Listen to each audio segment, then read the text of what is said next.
When you're hitting the bag, right?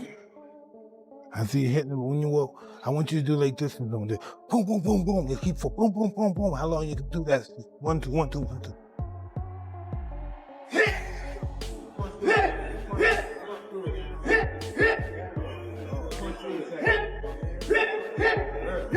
Jake Paul, I think when he weighed in for Mike Tyson, was 227 pounds. That is, if I'm not mistaken, a 92-pound weight difference. Almost a 100-pound weight difference. It's insane. That is called one thing. That's called being a bully. Gervonta Tank Davis and Mike Tyson recently joined forces for an intense training session ahead of Tank's highly anticipated fight against Jake Paul. The energy in the gym was electric, as Tyson shared his trademark ferocity and precision with the younger star. Tyson personally guided Davis through explosive punching drills, focusing on head movement, body rotation, and knockout-level uppercuts. Those watching said Tank looked sharper than ever, channeling Tyson's aggression and speed. With Tyson's mentorship, Gervonta seems more dangerous than ever as the Jake Paul fight approaches. Yeah. Are there any considerations when you're moving your head, like you're trying to get your head out of the center line? No, well, you want to get out the center, but the objective for him to throw the punch before you can counter. Like if he throws the punch here, you count here, you go to here, and you're still outside. Yeah, absolutely, that makes sense. So you want them to miss, and when they miss, that's your opportunity. Absolutely. Sometimes you can punch while he's punching, you can throw boom at the same time. As he punches, boom, you go down. Absolutely. It's all about moving after you punch. As soon as you punch, you're gone. Whatever it is, boom, side, whatever it is, you have to go. I love that foot movement. Is that something that Casamado taught you? Yeah, twisting. Twisting. The fight between Jake Paul and Gervonta Davis is set for November 14th at the Casa Center in Miami, Florida.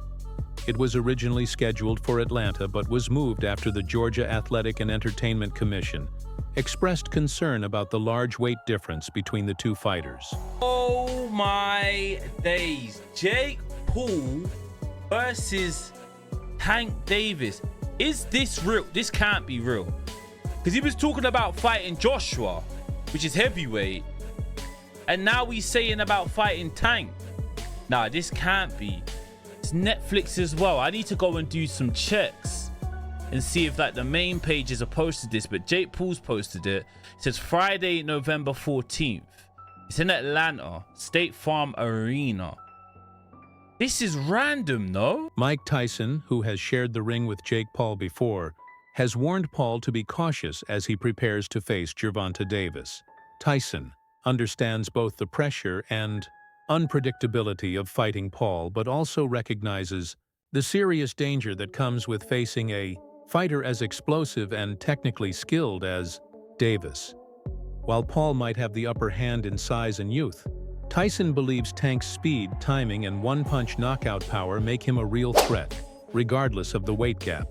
His warning suggests that Paul might be underestimating just how dangerous Davis truly is. I think Gervonta Davis is probably the greatest fighter around now, but he's got a tough fight coming up. You know, he's the top dog, there's no doubt about it. He showed that, but Barrios, he's a pretty good fighter. Last time I saw him fight, he was pretty durable. While training with Tank, Tyson openly admitted that Jake Paul's punches carried surprising power. Tyson said his body was sore after their session, a statement that shocked many who had dismissed Paul's physical strength. Coming from Tyson, a man known for both giving and taking brutal knockouts, this wasn't casual praise. It showed that Paul's power is genuine, not overhyped. It also proved Paul's dedication to serious strength training and boxing fundamentals, showing that he's not just a YouTuber dabbling in fighting, but a disciplined athlete capable of causing real damage. Oh no, I don't remember the fight that much. I kind of blanked out a little. Listen, know what I remember? Coming back from the first round, and then the next day I remember Jacob doing some kind of, I don't know, what was he doing at the ring? Oh, yeah, a little bow at the end. He bowed. And that's the last thing I remember. You know, but the day after the fight, right after, the day after, I woke up, I told my wife, why did I do that? You know, I don't know. I just don't know what the hell goes on. What did you think of Jake's power, man, when you were in there? I don't remember it. But my body was really sore. Yeah, my body, my chest, my stomach and stuff was really... Fans and boxing analysts have often drawn comparisons between Gervonta Davis and Mike Tyson, pointing out their shared knockout power, aggressive ring presence, and larger-than-life personalities. However, these comparisons always come with context. Davis fights in a completely different era, weight class, and boxing environment. Tyson's legacy was built on a ferocious peak that still defines the heavyweight division today. I have to ask you, would you ever remake your famous video game? Bring it to the next generation consoles, my friend? Hey, I'm just happy to be alive. Thank What you. about, what do you think about people comparing Tank Davis to you? What do you think about that? Tank is a great fighter. You think he's a great fighter? But what do you think about them comparing him to you? You're a legend, my friend. Well, he'll be one too if he keeps fighting. Oh, okay. All right, well, thank you. Okay. Davis himself has pushed back against being labeled the new Tyson. In interviews, he's made it clear that he sees himself more as a boxer-puncher, while Tyson was more of a brawler, someone who relied heavily on raw aggression and intimidation. Do you feel like you're the mini Mike Tyson? Nah, What do you call your style? I don't know. I think I'm a boxer puncher. What was Mike Tyson? He was a brawler. Brawl means more than one person. A brawler, like somebody that's like. So he knocked people out real quick. You knock people out real quick. Yeah, but I can knock you out like. So you saying that you can knock him out faster than Mike Tyson, probably, if it was a challenge? No, I'm not saying that. I'm saying like. Mike Tyson got power and skills. I feel as though like I have like the whole pack. I don't know. I'm just. When asked about the comparisons between him and Davis, Tyson didn't hold back. He acknowledged that there might be a few similarities, but not in the way people expect. Tyson reportedly joked, "Maybe just getting in trouble with the law. Other than that, no," referencing Davis's past legal issues. His comment made it clear that Tyson doesn't fully embrace the idea of Davis being his modern-day equivalent. Davis, a lot of people say he reminds you of them. Does he remind you of yourself? It's a wrap. There we go. I don't know. I don't know. Maybe just getting in trouble with the law. Other than that, no. Interestingly, Davis hasn't always treated Tyson as an untouchable icon. After Tyson's loss to Jake Paul, Davis publicly criticized the matchup, questioning why a legend like Tyson would return to the ring just for money. He implied that the fight hurt rather than honored Tyson's legacy. That criticism showed Davis doesn't blindly idolize Tyson or see him as a flawless mentor. Yet now, Davis faces similar backlash for agreeing to a flashy, controversial fight with Paul, something many fans and boxing purists have also criticized. I think that it's fair to call them boxers now. We talk about Logan Brothers. I think it's okay to call Jake Paul a boxer. The only reason why I say that is because he do be in the gym. He's working on stuff. The fight that he fought Mike Tyson, I don't think he should have fought Mike Tyson because of who Mike Tyson is and the age. And he said that he didn't try to knock him out. Yes, you did. You just couldn't get the knockout. And he tried to knock him out for sure. How much money you think they paid Tank? Tank gonna make upwards around 100 million. Real talk, so you can't really blame him for taking that. Many fans see the Davis-Paul matchup as more of a spectacle than a serious sporting event, arguing that it focuses on entertainment rather than competition. Critics have also noted that Davis skipped a potential rematch with Lamont Roach, which many felt was deserved, to chase a higher-paying opportunity. During a recent press conference, Davis brushed off the criticism, saying he doesn't care what people think, and encouraging fans to simply enjoy the show. Look at this face-off, Henry. What are your thoughts here? You're hearing that shit from me. That's cringe. In some weird way, I kind of like what's cringe about it? He's trying to big man the smaller guy, who the smaller guy to me is dangerous. I think Tank Davis is going to put the hands on him, but I like it, bro. I will say something about Jake Paul. He's brought a lot of attention to boxing. Tank Davis guaranteed $40 million. If you were in that position, would you fight Jake Paul? Oh, hell yeah. You got to give Jake Paul his flowers. Mike Tyson, Anderson Silva, Nate Diaz. Jake Paul is a disruptor, and he's done a phenomenal job. You get big and famous enough to where they will just hand you the title shot and completely throw out the ranking system. If Jake Paul was to do that, I think that'd be the greatest sports accomplishment in history. Going from a Disney Channel kid to a YouTuber to becoming a world champion. I don't remember the last time that I've heard Gervonta Davis say, I'm in boxing to be the greatest fighter of all time. I've heard him say that he's better than certain guys in his weight class, or this kid can't beat me. I've heard that. I can't remember, and maybe y'all can keep me honest online. The last time I've heard Gervonta Davis talk about his legacy in the ring. Like I'm building my legacy. I'm trying to outdo Floyd in legacy. Like, I think it started like that for him. But the influence of Floyd Mayweather, Money Man, not Pretty Boy, but the Money Man, and building your brand and selling tickets and selling pay-per-views and becoming a household name, that's also a legacy. You got the legacy in the ring and you got the legacy in terms of how you sold. I believe Gervonta Davis is more focused on selling tickets and making money and securing his future for himself and his family. He said it out of his own mouth. I ain't got nothing else to prove. If you're trying to be one of the greatest fighters of all time, it's still a whole lot to prove. My point is, Roy, is I don't think, should everybody hold this man to the standard that they hold him to and say, you're not fighting nobody, yeah, you making money, but you ain't really fought nobody. If he don't even care about that, that's not even something that he's really focused on. If his main focus is the money, and his main focus is getting out of boxing without getting hurt and retiring on his own terms, shouldn't his fan base and other people get on board with that if that's not even his goal? How can we hold him to something like that if he don't even hold himself to that? Fighter Mike Perry, known for his blunt opinions, harshly criticized Gervonta Davis's decision to fight Jake Paul.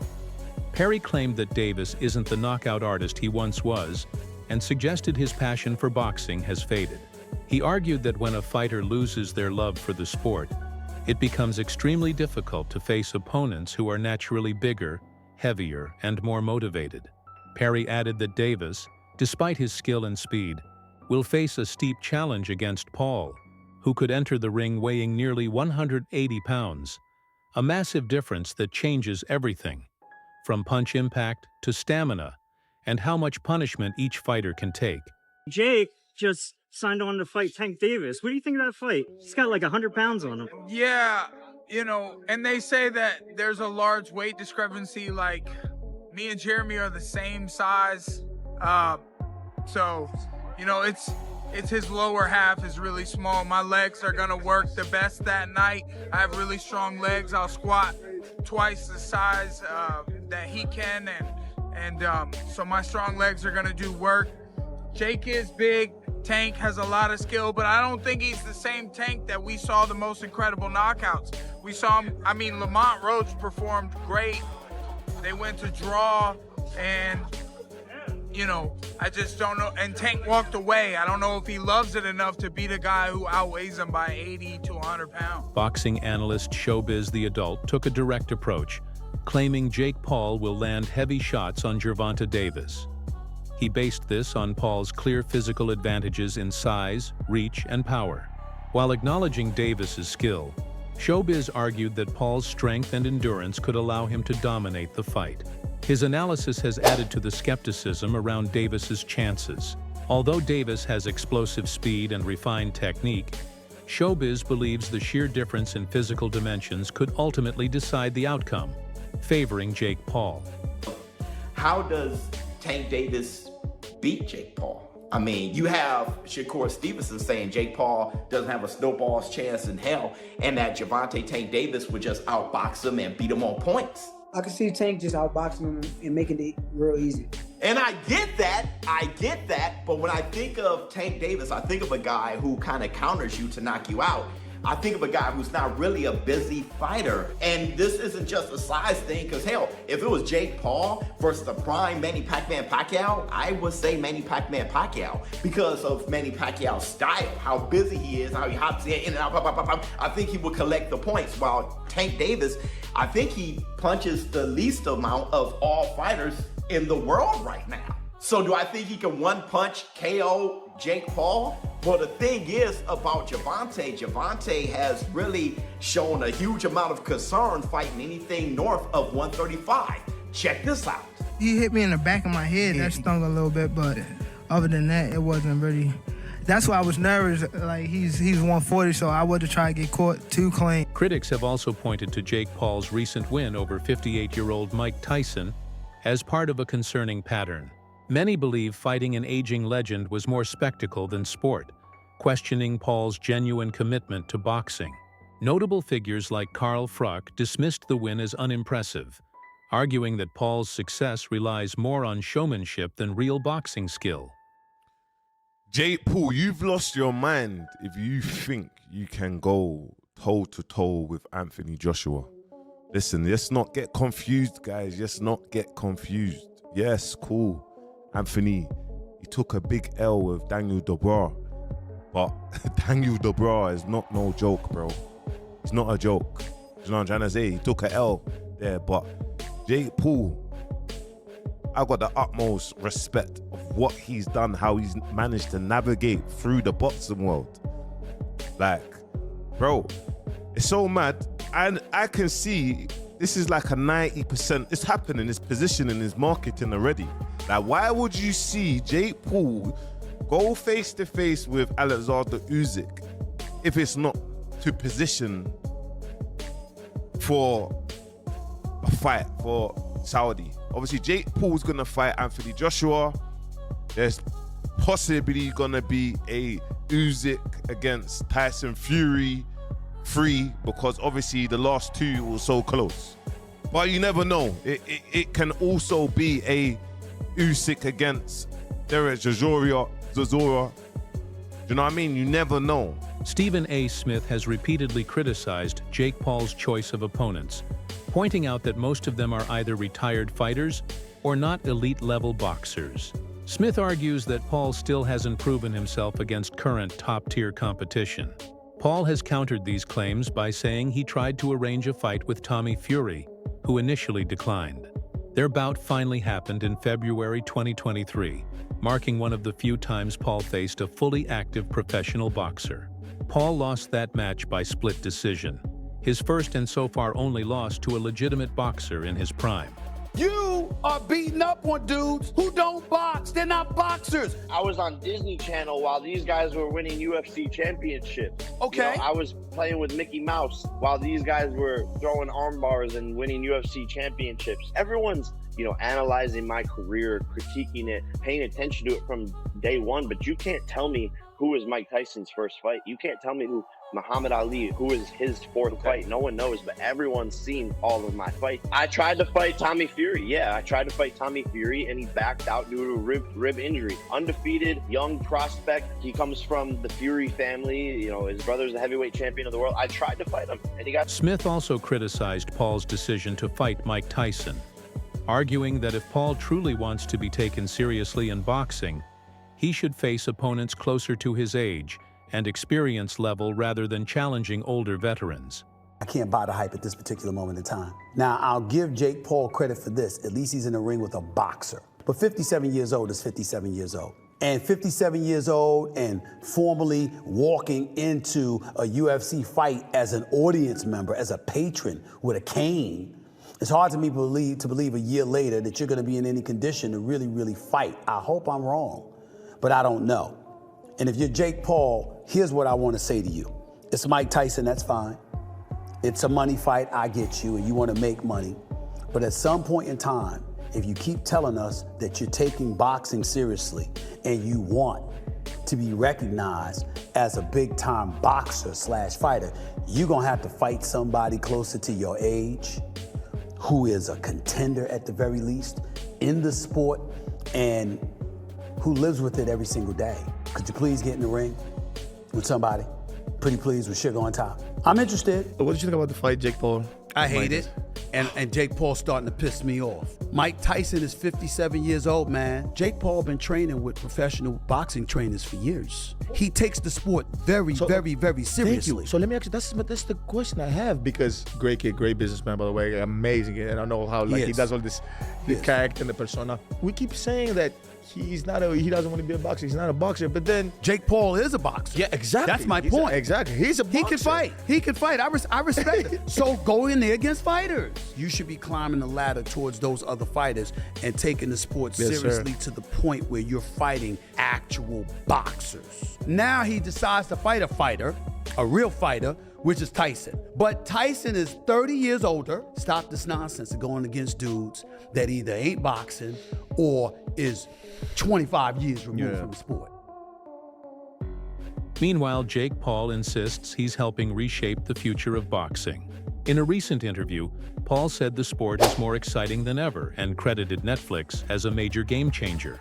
With Netflix now serving as a global streaming partner, Paul claims boxing is entering a new era, one that can reach audiences far beyond traditional pay-per-view buyers. The impact is huge. Netflix's massive platform introduces boxing to millions of new viewers who may never have followed the sport before. Huge news, by the way. It's massive. Like, yeah. I know we're It's taking it very massive. It's nonchalantly. This is going to be your next super fight. And this on, is on Netflix. Yeah, Netflix. Insane. So it's another Netflix fight. November 14th, Netflix. Hey, it's fun. It's funny. Like, actually, you kind of like pioneered this a little bit. The pay-per-view model for combat is dying. It seems, especially now with the Paramount's acquisition of UFC. It seems like free fights may be the way of the future. Piracy is such a big problem. That's what it is. And I thought you did that with one of your fights where you were going against the piracy. What fight was that? Where I don't know, maybe. No, I mean so there's there was like the TV era of boxing, then there was the pay-per-view era of boxing. So what do you think? Can Tank handle Jake Paul's size and power? Or will Jake prove he's truly changed boxing forever? Share your thoughts in the comments below.